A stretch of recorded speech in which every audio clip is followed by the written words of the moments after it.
अब आपको बताती हूं कि महायुद्ध रुकने के बाद सामने आती तस्वीरें क्या है। आप जो ये देख रहे हैं महायुद्ध 2 के निर्णायक आर। महायुद्ध तो अभी खत्म हुआ सीज फायर के चलते, लेकिन अगर इसका दूसरा चैप्टर खुल गया तो वो महायुद्ध 2 होगा। और वो महायुद्ध 2 कैसे कुछ घंटों यानी आवर्स पर टिका हुआ है वो आपको दिखाती हूं। आवर्स यानी घंटे, और वो घंटे जिन पर ये पूरा का पूरा सीज फायर का ताना बाना बुना गया।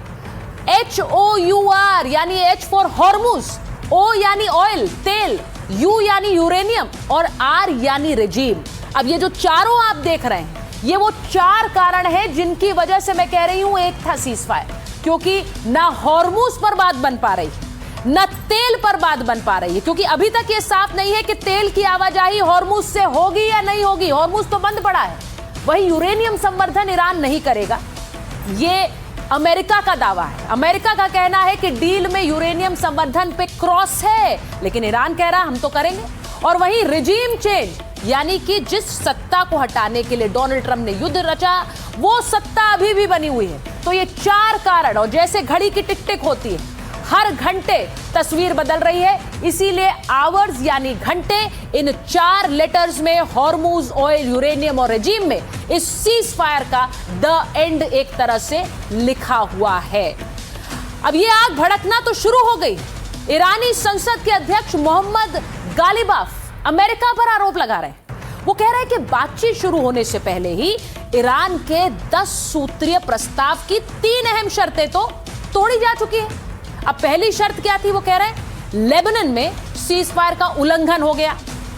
अब सीज फायर का उल्लंघन, गालिबाफ का कहना है कि पहली शर्त यही थी कि लेबनान समेत सभी क्षेत्रों में तत्काल हमले बंद कर दिए जाएंगे, लेकिन इस शर्त का पालन नहीं किया गया।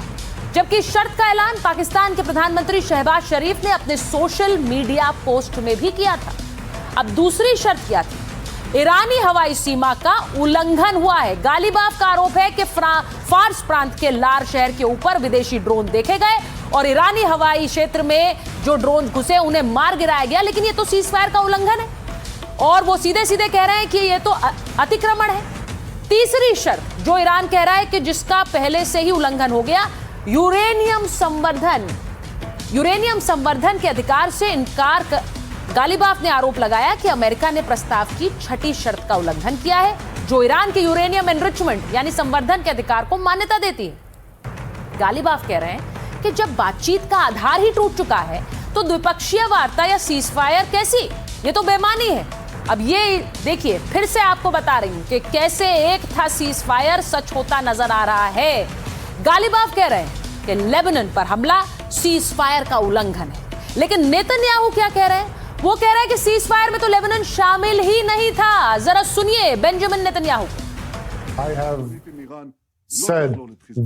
मैंने इस बात पर जोर दिया कि युद्ध विराम में लेबनान शामिल नहीं है और यही हो रहा है। हमने हिजबुल्लाह को करारा जवाब दिया है। पेजर ऑपरेशन के बाद से उसे सबसे बड़ा झटका लगा है। हमने 10 मिनट में 100 कमांड साइट्स और मुख्यालयों को निशाना बनाया। उन्हें पता ही नहीं चला कि क्या हुआ।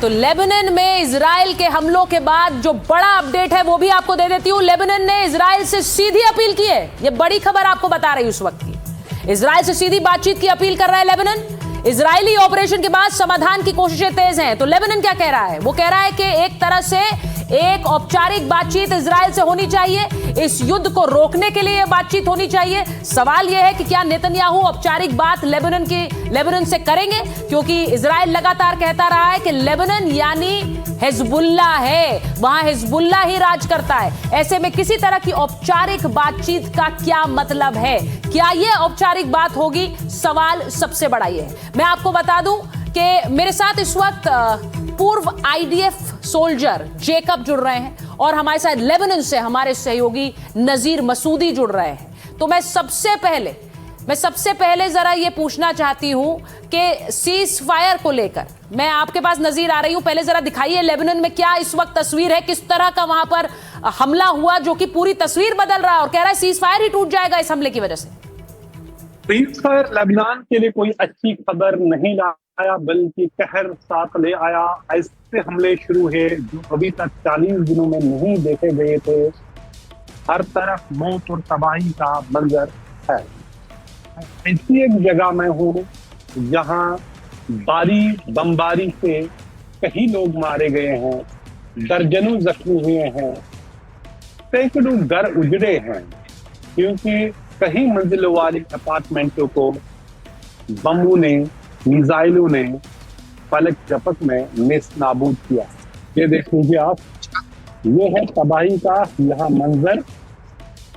और ये आपको दिखाऊं, सिर्फ इन बिल्डिंगों को, जो इसमें यहाँ से अपार्टमेंट, उनको जमीन बोझ किया है, बल्कि जो जमीन के नीचे जो यहाँ बेसमेंट है, इसकी हालत देखिए, उससे अभी भी वहां आग झुलस रही है। और वर्कर्स, कोई वहां बचा हो जो कोई उम्मीद नहीं है, उसको निकालने की कोशिश कर रहे हैं। और जब ये हमले यहाँ हुए तो कहते 50 फाइटर जेट्स ने एक साथ यहाँ बम। तो नजीर, जहां लेबनान से तस्वीर दिखा रहे हैं, वहीं मैं सीधे जाना चाहती हूं जेकब के पास, जो इजराइल से जुड़ रहे हैं। जेकब, जरा बताइए, क्या औपचारिक रूप से इजराइल, जब लेबनान कह रहा है बातचीत करेगा, क्या बातचीत करेगा इजराइल? और ये भी कि ट्रंप ने क्या नेतन्याहू को नहीं बताया होगा, ये मुमकिन है कि इस तरह लेबनान शामिल है इस सीज फायर में?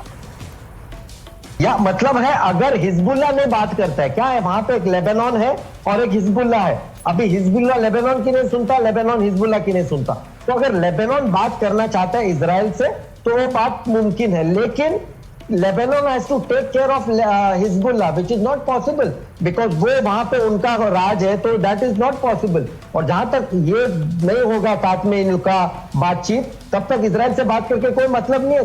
That war and that attacks will continue, because we are talking to Hezbollah. Lebanon की वहां पे कोई चलती नहीं, अगर चलती रहती तो हिजबुल्लाह वहां पे नहीं होता। ये लेबनान के खुद के लोग वहां पे उनसे परेशान है, just like Hamas and the Gaza people. Gaza people don't want Hamas, ठीक है। Lebanon people don't want Hezbollah. Irani people themselves, not all but most of them don't want the Irani regime, the Ayatollah regime, which are आप खुद Jacob IDF के soldier रहे हैं, मैं आपसे पूछूंगी कि अगर ईरान कह रहा है कि लेबनान तो इस सीज फायर में शामिल था, तो ये संभव है कि ट्रंप ने नेतन्याहू को ये बात कन्वे नहीं की है, बताया नहीं है? क्या ऐसा चलता है डिप्लोमेटिक काम? नहीं, इतनी बड़ी तो भूल नहीं हो सकती ना। ये कि आप अगर पॉइंट्स देते हो, तो अभी इजराइल ने ईरान के ऊपर अटैक किया? नहीं। ईरान ने इजराइल के ऊपर अटैक किया? नहीं। लेबनान के ऊपर अटैक क्यों किया? क्योंकि इजराइल और लेबनान नजदीक है, और लेबनान आए दिन इजराइल के आजू बाजू में जितने भी बॉर्डर्स में हमारे लोग रहते हैं, वहां पर अटैक्स करता है या वहां पे लोग भेजते हैं, ठीक है। तो अगर किसी से बात करनी है तो वो लेबनान से बात होगी, हिजबुल्लाह से बात करके कोई मतलब नहीं है। तो जब तक हिजबुल्लाह और लेबनान साथ में मिलके एक बात करके अगर इजराइल से बात करते हैं तो ही वो समझौता होगा, नहीं तो इजराइल विल कंटिन्यू अटैकिंग। नहीं, क्या ये संभव है कि ट्रंप ने तो कहा लेकिन नेतन्याहू नहीं सुनेंगे, नेतन्याहू नहीं मानेंगे, वो हमले करते रहेंगे? क्या ये संभव है कि ट्रंप कहे और नेतन्याहू ना सुने? No, not possible, not possible. उन्होंने खुद ने कहा था, और वो पॉइंट में भी लिखा हुआ है, Lebanon is not included in the cease fire. ऐसा अगर होता तो इजराइल ईरान के ऊपर भी अटैक करता। ईरान के ऊपर क्यों नहीं अटैक किया? सीज फायर की जैसे बात हो गई, इजराइल ने कहा ओके फाइन।